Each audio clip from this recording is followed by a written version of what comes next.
The war in Gaza has increased the possibility of a regional conflict. On the Lebanon-Israel border, there's a tit-for-tat between Hezbollah and the IDF. I sit down with Beirut's top diplomat, Abdallah Bou Habib, to talk about the regional contagion of war and the possibility of it spilling over. I'm Yusuf Aram, and you're watching One on One.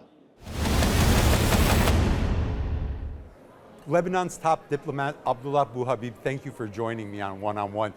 Now, there's a lot I want to talk about. The region is heating up. It's getting very tense.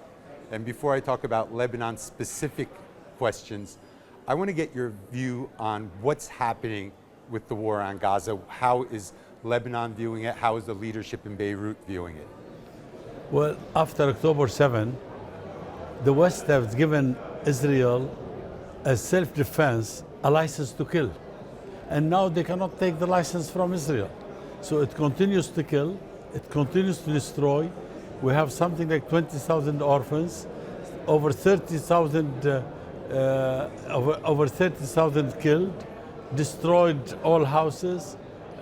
People are living in tents. You're talking about 2.3 million Gazians killed in tents. And this is really a genocide. What's happening is a genocide, unfortunately. And it touches upon us also in Lebanon, because we have, something like a resistance movement that they want, even if it's a little bit, but it is hurting Lebanon a lot. And of course, it's hurting Israel also in this case. You use the word genocide, but in the ICJ statement, it came close, but they didn't specifically call it a genocide. How do you feel about that? And how do you feel about the court case? Well, the judge has to be more careful than the politician or the diplomat, right? Diplomat has to be careful, but judges have to be more careful. They have to prove it. But I think what you hear from all Israeli politicians, the ruling ones, there are some in the opposition that don't say the same, don't do the same things. They're talking about genocide. If not genocide, it's throwing out Palestinians, 1 million to Egypt, 1 million to this, and have Gaza empty from Palestinians. This cannot be. I mean, this is a Palestinian land, like all of Israel was a Palestinian land at one time, and therefore there is no solution unless we have a two-state solution. Because what happened on October 7, if there is no two-state solution, it would happen again. Maybe in a year, maybe 5 years, I don't know. But it would happen again. There is a lot of bitterness. There are a lot of crimes committed in Gaza. This generates more what the West call terrorism. What we call here is resistance. Everyone's eyes are on what's happening in Gaza, but when we go to the other border of Israel, the border between your country and Israel, we're seeing a tit-for-tat, almost a very quiet shadow war going on between Israel and Hezbollah. What's your view on what's going on right now on your country's southern border, and can this escalate? Let me tell you, if there is an occupied land, people of that land have a right to resistance. This is an international understanding. And therefore, yes, we have Hezbollah. They are there because Israel has occupied land in Lebanon and they would not go out from it. We try to alienate, the demarcation that we had, and they don't care for that. And we are asking that Israel leaves all occupied Lebanon areas in Lebanon, and then we have secure borders, like they have with Jordan and like they have with Egypt. That's what we're asking. We do not want war. Lebanese are against war. Hezbollah does not want war. Nobody wants war. Okay, if they don't want war as well, let's start negotiation through the United Nations, through the Americans, through the French, whoever, and reach a final agreement on the borders.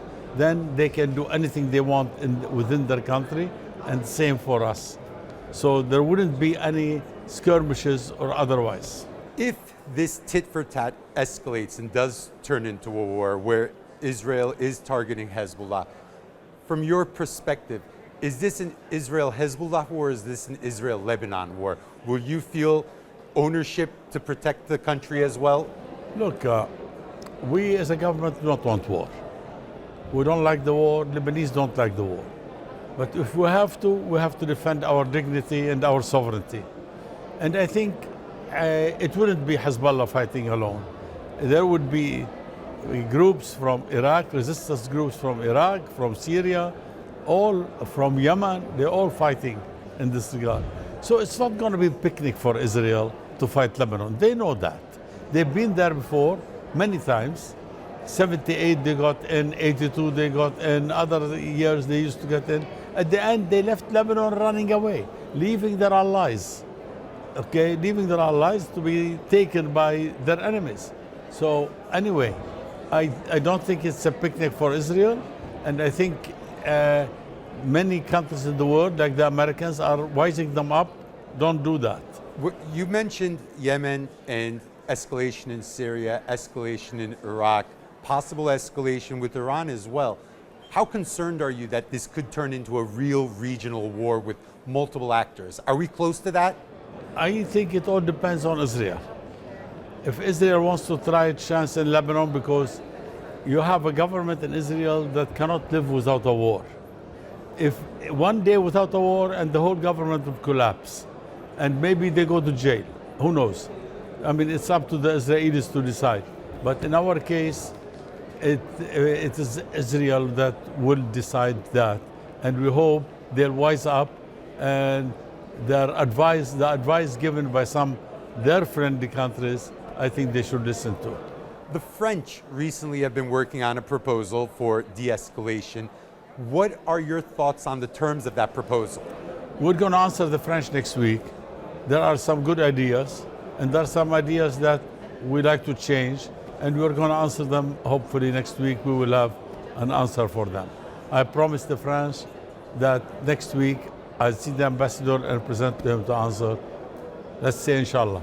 There have been other countries also who have offered to mediate and want to see de-escalation. Russia, the United States, Türkiye. What are your thoughts on their efforts to de-escalate, or their efforts for mediation? The real effort coming also from France, as we said, and from the Americans. The Americans, the president appointed Mr. Amos Hochstein to be the mediator. We have seen him in Beirut. He has proposals, some of them acceptable, some of them are not. And we haven't seen him again. And to my understanding, he's not going to come before there is a pause in the fighting in Gaza.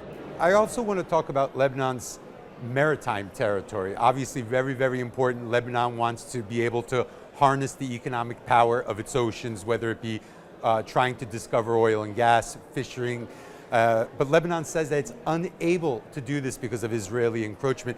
How's the situation right now regarding Lebanon's control over its maritime territory? Well, you know, maybe 1.5 years ago, we reached an agreement with Israel through the American mediation and French support as well.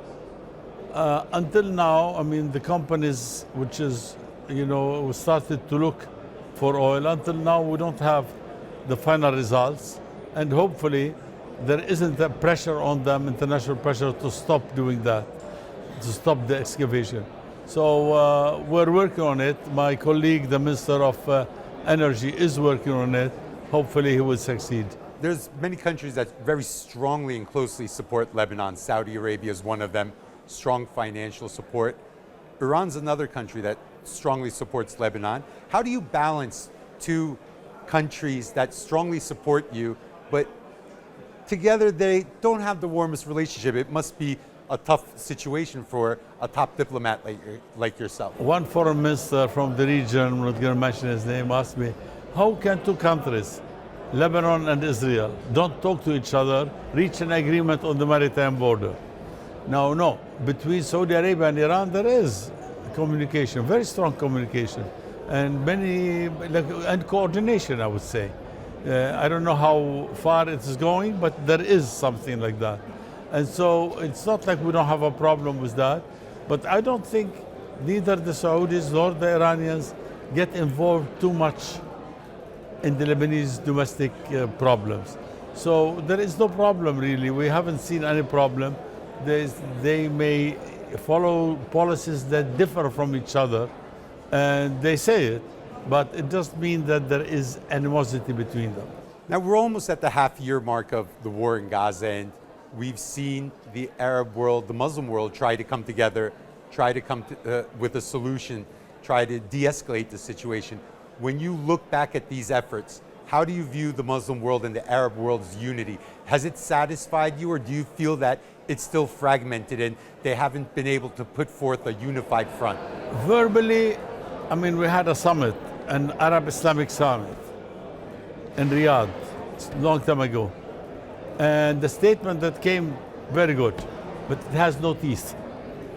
I mean, there is nothing in it that would make Israel change its policy or would make the West put pressure on Israel to change the way it is operating in Gaza. And I think yesterday I was talking to the Gambian foreign minister, where the Islamic summit would be held in May there. And he hopes, and I hope, that there will be some teeth to any statement that would be given or taken. How do these statements get teeth? I mean, what can the Arab League or the Muslim world do to actually reach an implementable decision that can force Israel's hand? Because, I mean, it seems the Americans aren't doing much, the Europeans aren't doing much. If someone's going to really come to this table and solve this, it's going to be either the Muslim world or the global South, it seems like. What would your advice be? Well, I mean, there are some Arab and Islamic countries that still have relations with Israel, in the sense that even commercial relations. Should be cut. You can also withdraw your ambassadors from there. All of this have not been practiced by most countries. There are few countries that have relations with Israel that withdrew their ambassadors. I don't say cut the relations, but you can really delay the communication with them. And it's not happening. And it could happen, and this will put pressure on Israel and on the West as well. You're here at the Antalya Diplomacy Forum, and I'm sure you've had time to talk with your Turkish counterparts while you're here. How's the relationship between Lebanon and Turkey in your view? Well, I met yesterday the foreign minister, and we have good relations. Really, under the President Erdogan, we have good relations. We had, like myself, with the former foreign minister, Maulud Çavuşoğlu, we had very good relations. And now with the present foreign minister, we have good relations.